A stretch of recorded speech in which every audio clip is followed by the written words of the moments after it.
Hello friends, நம்மளோட நீங்கள் என்ன பார்க்க போகிறோம் அப்படின்னா, அன்யூனிவர்சிட்டியில் படிக்கிற செமஸ்டர் 2 ஸ்டூடெண்ட்ஸ் வந்து இப்போ எக்ஸாமுக்கு ப்ரிப்பேர் ஆகிட்டு இருப்பீங்க. ஸோ அதில் நிறைய பேருக்கு வந்து ஒரு சில டவுட்ஸ்லாம் இருக்கும். இந்த வட்ட கொஸ்டின் பேப்பர் எங்களுக்கு எப்படி ப்ரோ வரும், கஷ்டமாக வருமா ஈஸியாக வருமா அப்படின்னு சொல்லி உங்களுக்கு டவுட் இருக்கும். ரெண்டாவது பார்த்துக்கிட்டிங்க அப்படின்னா, பேப்பர் கரெக்ஷன் வந்து எங்களுக்கு இந்த வட்டம் எப்படி ப்ரோ இருக்கும் அப்படின்னு கேட்டுட்டு இருந்தீங்க. மூணாவது பார்த்துக்கிட்டிங்க அப்படின்னா, 30 பேஜஸ்மே 30 பக்கமும் நான் எழுதி வச்சா எனக்கு பாஸ் ஆ ப்ரோ அப்படின்னு சொல்லி உங்களுக்கு டவுட் இருக்கும். ஸோ இது போக பார்த்துக்கிட்டிங்க அப்படின்னா, எக்ஸாமுக்கு வந்து எப்படி நம்ம ப்ரிப்பரேஷன் பண்ணலாம், எப்படி வந்து நம்ம பாஸ் ஆகிறதுக்கு ஈஸியாக ப்ரெசன்டேஷன் பண்ணலாம், படிக்கவே இல்லைனாலும் நம்ம போய் ஈஸியாக பாஸ் ஆகலாம். ஸோ அதெல்லாம் எப்படிங்கிறத அந்த வீடியோவில் பார்க்க போகிறோம். வீடியோ அப்டென்ட் ஸ்கிப் பண்ணாமல் பாருங்கள். மறக்காமல் நம்ம சேனல் பிடிச்சா லைக் பண்ணிக்கோங்க, அப்படியே சப்ஸ்கிரைப் பண்ணிக்கோங்க. வாங்க வீடியோக்குள்ள போகலாம். ஓகே ஃப்ரெண்ட்ஸ், ஃபர்ஸ்ட் ஒருத்தவனை பார்த்துக்கிட்டிங்க அப்படின்னா, இப்போ நீங்கள் வந்து எக்ஸாமுக்கு ப்ரிப்பேர் ஆகிட்டு இருப்பீங்க. இல்லை எக்ஸாமுக்கு ப்ரிப்பேர் ஆகிட்டு இருக்கும்போது நிறைய பேருக்கு நிறைய டவுட்ஸ் உங்களுக்குள்ளே தோணும். கொஸ்டின் வந்து எப்படி இருக்கும் ப்ரோ அப்படின்னு சொல்லி ஃபஸ்ட்டு உங்களுக்கு டவுட் இருக்கும். இந்த டைம் பார்த்துக்கிட்டிங்க அப்படின்னா, செகண்ட் இயர் தேர்ட் இயர் பொறுத்த வரைக்கும் கொஸ்டின் எப்படி வந்துச்சுன்னா, அதாவது கொஸ்டின் வந்து ரொம்ப ஈஸியாகவும் இல்லை, கஷ்டமாகவும் இல்லை. ஒரு சில கொஸ்டின் கஷ்டமாக வந்துச்சு, ஆனால் ரொம்ப ஈஸியாக வந்து வரலை. அதனால் பார்த்துக்கிட்டிங்க அப்படின்னா ஆவரேஜாக வந்து கொஸ்டின் வர சான்ஸ் இருக்குது. இன்னும் ரொம்ப கஷ்டமாக வந்து மேக்ஸிமம் வராது. அதே மாதிரி பார்த்துக்கிட்டிங்க அப்படின்னா மேக்ஸ் எக்ஸாம் வந்து மேக்ஸிமம் கஷ்டமாக தான் வரும். ஸோ அதனால் அது கொஞ்சம் நல்லா தரவாக ப்ரிப்பேர் பண்ணுங்க. ஸோ ரெண்டாவது பார்த்துக்கிட்டிங்க அப்படின்னா, பேப்பர் கரெக்ஷன் எப்படி ப்ரோ இருக்கும் அப்படின்னு சொல்லிட்டு கேட்டீங்க. ஸோ அதை வந்து நான் கடைசியாக சொல்கிறேன். ஸோ இதில் பார்த்துக்கிட்டிங்க அப்படின்னா 30 பேஜஸ் எழுதுனா பாஸ் ஆகும். அதாவது ஒவ்வொரு பேஜுக்கு ஒவ்வொரு மார்க் போட்டாங்கனாலும் பாஸ் பண்ணிடுவாங்களா அப்படின்னு உங்களுக்கு ஃபஸ்ட்டு டவுட் இருக்கும். ஸோ அது வந்து பாஸ் ஆகலாம். ஆனால் அதுக்கு நம்ம என்ன பண்ணணுங்கிறத ஃபஸ்ட்டு சொல்கிறேன். 30 பக்கமே நீங்கள் கதை எழுதினீங்கன்னா கண்டிப்பாக ஃபெயில் ஆயிடுவீங்க. ஸோ அது எப்படி பாஸ் ஆகணும் அப்படிங்கிறத நான் ஃபஸ்ட்டு சொல்கிறேன்.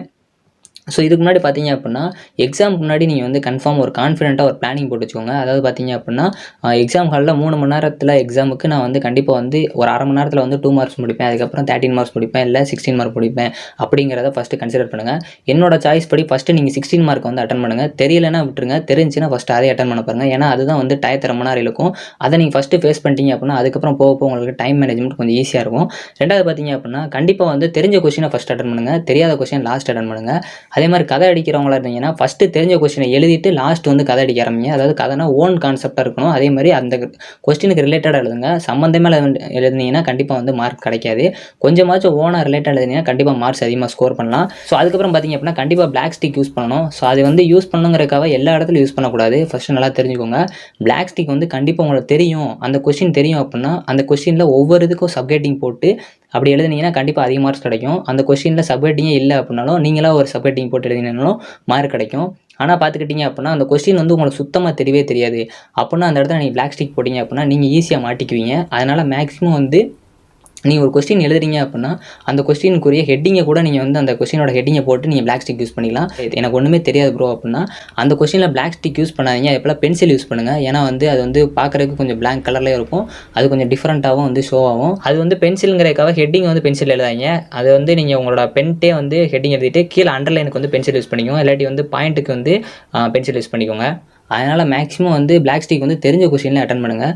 ஸோ இதுக்கப்புறம் பார்த்தீங்க அப்படின்னா இப்போ உங்களுக்கு தெரிஞ்சிருக்கும் 30 பக்கம் எழுதுனா பாஸ் போட்டுருவாங்களான்னா போடுவாங்க. அதாவது நீங்கள் ஃபஸ்ட்டு தெரிஞ்ச கொஸ்டின்ஸ்லாம் எழுதிட்டு அதுக்கப்புறம் தெரியாத கொஸ்டின்ஸ் எழுதினீங்க அப்படின்னா கண்டிப்பாக வந்து மார்க்ஸ் கிடைக்கும். அதே மாதிரி பார்த்தீங்க அப்படின்னா சப்ஹெட்டிங்ஸ் போட்டுட்டு நீங்கள் உள்ளே வந்து ஓரளவு கான்செப்ட் எழுதினாலே மார்க் வந்துடும்.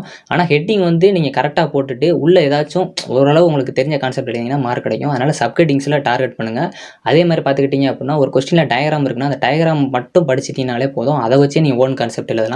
ஸோ இதுக்கப்புறம் பார்த்தீங்க அப்படின்னா மேக்ஸிமம் வந்து தப்பாக ஏதாச்சும் கொஸ்டின் எழுதிட்டீங்க அப்படின்னா அதை அடிக்காதீங்க. அது கீழே வந்து அப்படியே கண்டினியூ பண்ணுங்கள். அது உங்களுக்கு எக்ஸ்ட்ரா பேஜும் கொண்டு போகும். அதே மாதிரி வந்து எக்ஸ்ட்ரா மார்க்ஸ் வந்து சப்போஸ் வந்து ஒரு சில டைம் நீங்கள் எழுதிக்க கரெக்டாக இருந்துச்சுன்னா மார்க் வந்து எக்ஸ்ட்ரா கூட்டுறது கூட சான்ஸ் இருக்குது. ஒரு சில டைம் பார்த்தீங்க அப்படின்னா எக்ஸாம் கால்குள்ளே போகிறதுக்கு முன்னாடி நம்ம ஃப்ரெண்ட்ஸ்லாம் பேசிப்பாங்க. அதாவது நம்ம பார்த்துக்கலாம், நெக்ஸ்ட் எக்ஸாம் பார்த்துக்கலாம் அப்படின்னு சொல்லிட்டு உள்ளே போய் கதை அடிச்சிக்கலாம் அப்படின்னு சொல்லுவாங்க.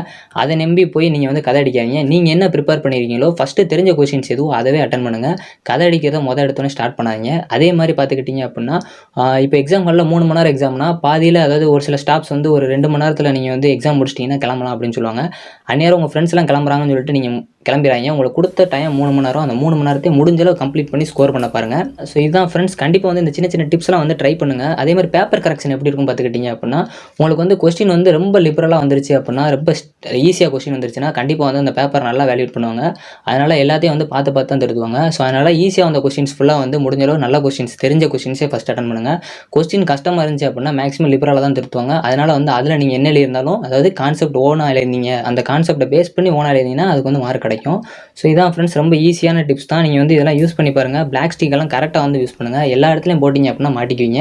அதே மாதிரி இன்னொரு டிப்ஸ் என்ன பார்த்தீங்க அப்படின்னா, கொஸ்டின் பேப்பரில் நம்மளுக்கு ஒரு சில இடத்துல 10 பாயிண்ட்ஸ் 20 பாயிண்ட்ஸ் எழுதுற மாதிரி ஒரு கொஸ்டின் இருக்கும். அந்த மாதிரி பாயிண்ட்ஸ் எழுதும்போது 1 2 3 4 போடாமல் ஸ்டார் போட்டு எழுதுங்க. ஈஸியாக வந்து அந்த இடத்துல உங்களுக்கு 20 பாயிண்ட்டில் ஒரு 2 பாயிண்ட் மறந்தாலும் உங்களுக்கு அந்த ஸ்டார் போடும்போது அவங்களுக்கு தெரியாது. ஓகே ஃப்ரெண்ட்ஸ், இதுதான் ஃப்ரெண்ட்ஸ் ரொம்ப சின்ன டிப்ஸ் தான். இது எல்லாமே வந்து எக்ஸாம் காலக்குள்ள ஸ்டூடெண்ட்ஸ் ஃபேஸ் பண்ணுறது தான். நான் இது வந்து ஒரு ஸ்டூடெண்ட்டை கேட்டு தான் உங்களுக்கு இதை ஃபுல்லாமே வந்து ரெக்கமெண்ட் பண்ணுறேன். ஸோ மேக்ஸிமம் வந்து கதை அடிக்கிறீங்க அப்படின்னா ஓனாகவே கதை அடிங்க. அதை பற்றி தெரில அப்படின்னாலுமே வந்து முடிஞ்சளவு அந்த கான்செப்ட் ஏதாச்சும் நீங்கள் வேறு கொஸ்டினில் படிச்சுருப்பீங்க, அதை வச்சு மெர்ஜ் பண்ணி எழுதுங்க. ஓகே ஃப்ரெண்ட்ஸ், இந்த வீடியோ உங்களுக்கு பிடிச்சிருக்கும் அப்படின்னு நினைக்கிறேன். ஸோ இது போக உங்களுக்கு ஏதாவது டவுட்ஸ் இருந்துச்சுன்னா மறக்காமல் கமெண்ட் பண்ணுங்கள். தேங்க்யூ ஃப்ரெண்ட்ஸ், நெக்ஸ்ட் வீடியோவில் சந்திப்போம்.